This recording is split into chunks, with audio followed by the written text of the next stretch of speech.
Hi Founder fans, Jason here, and today we're going to be talking about Daniel Boone as an American founder.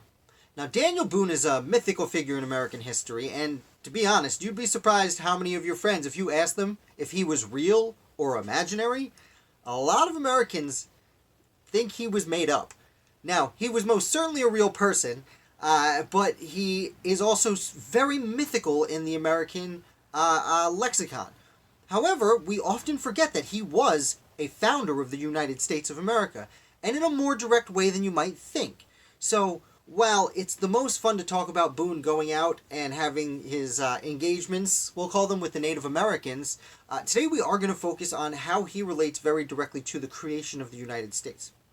So first of all, in brief, Daniel Boone was he grew up in Pennsylvania, but as a young man moved to North Carolina, and he became a hunter and a trapper.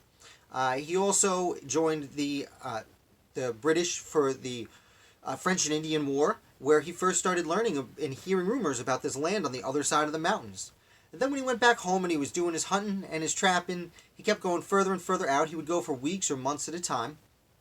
And eventually, he seems to have stumbled on the Cumberland Gap. And it was in 1775, just as the Second Continental Congress is meeting for the first time, just as the shot heard round the world was taking place at Lexington and Concord, Daniel Boone signs a contract to build Wilderness Road, which was clear a path through the woods, through the Cumberland Gap, out to Kentucky. And he did this. Now, I will say, after he got out there, he joined with George Rogers Clark. He fought in many skirmishes. Again, we're not going to get too into his battles, even though his encounters with the Native Americans are oftentimes horrifying. And my father's favorite founder because of some of these tales. Hi, Dad. Boone, he does join George Rogers Clark in his journey through the Illinois Territory in the Western Theater of the Revolutionary War. He becomes a lieutenant colonel, which is a fairly high rank. And the Western Theater, of all the theaters of the Revolutionary War, is probably the one that's the most overlooked.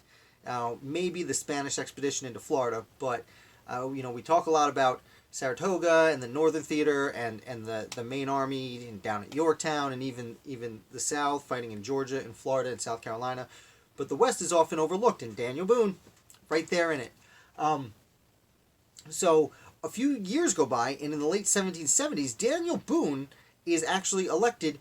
Enough people take his road over to make Kentucky into a county, and he is elected to the Virginia House of Representatives. So might not sound super impressive until I tell you that the governor at the time was a man named Thomas Jefferson.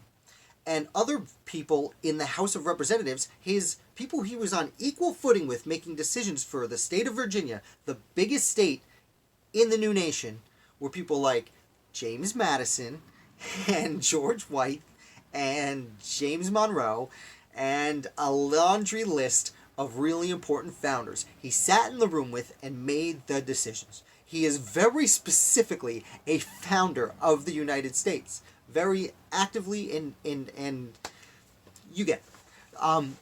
So from there, Booth actually has kind of a strange life after that. He goes and back to Kentucky, but then he plays a role in getting Kentucky statehood.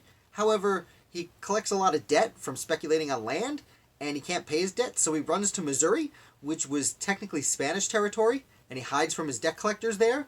And then the Louisiana Purchase happens, and suddenly Missouri is the United States, and he has to go.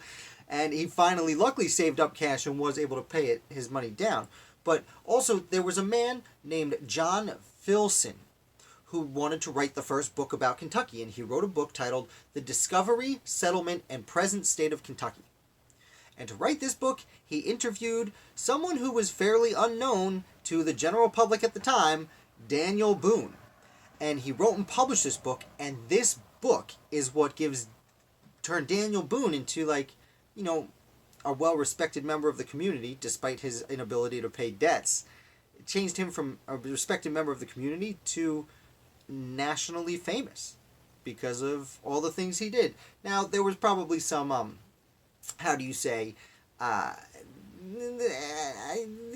He probably boosted it up a little bit, made him look a little nicer than he really was, but he did a great job, so I'm not criticizing. That's how you sell books. Things have not changed much.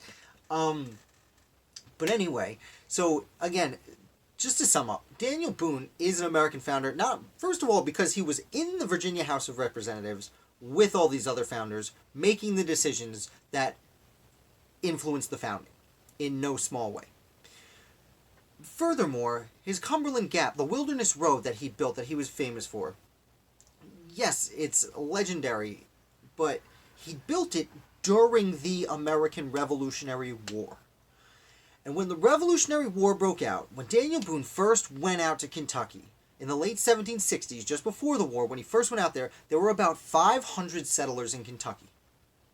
25 years later, in 1792, Kentucky becomes the 15th state during George Washington's presidency. That number went from 500 people to 200,000 in 25 years.